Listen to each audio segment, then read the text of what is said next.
Hello friends, আমি অচিন্তা। আমি চলে এসেছি নতুন ইউটিউব চ্যানেল ইউটিউব সাইট কিচেনে। আপনার সাথে নতুন রেসিপি শেয়ার করবো। সেটা হচ্ছে পাঁচমিশালি শাক ভাজা বানিয়ে দেখাবো। সেটা বানাতে কি কি উপকরণ লাগে আসুন দেখায়।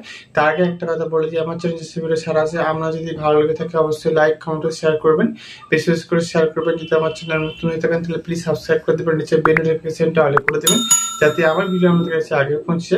তার জন্য পাঁচমিশালি শাক ভাজা বানাতে কি কি উপকরণ লাগে আসুন দেখাই।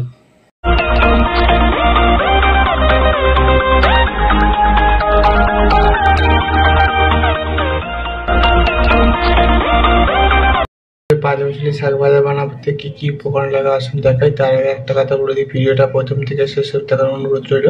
তার জন্য রেসিপিটা শুরু করি। এখানে আমি পাঁচমিশালি শাক নিয়ে নিয়েছি, ভালো করে কেটে ভালো করে ধুয়ে নিয়েছি। তার জন্য রেসিপিটা শুরু করি। গ্যাসটা যদি কড়াটা বসিয়ে দিয়েছি, কড়াটা গরম হয়েছে, মধ্যে তেল দিয়ে দেবো।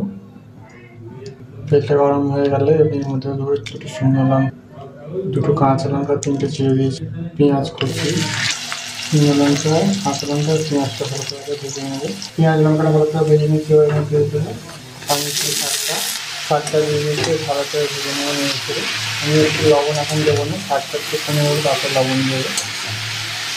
শাকটা কমে গেছে, দেওয়ার পর লবণ দিয়ে দেবো। ভালো করে শাকটা নাড়তে জল দিয়ে দেবো, ভালো করে নিয়ে নেবো, ভেজে নেবো। দেখুন আমার পাঁচমিশালি শাকের রেসিপিটা হয়ে গেছে, তখন নামিয়ে নেবো। শাকটা আমি ভালো করে ভেজে নিয়েছি। ভাজা রেসিপি শাক ভাজা রেসিপিটা হয়ে গেছে, তাই নামিয়ে নেব। দেখুন আমার পাঁচমিশালি শাক ভাজা রেসিপিটা রেডি হয়ে গেছে। এই রেসিপিটা যদি আমাদের ভালো লেগে থাকে অবশ্যই লাইক কমেন্ট ও শেয়ার করবেন, বেশি বেশি করে শেয়ার করবেন।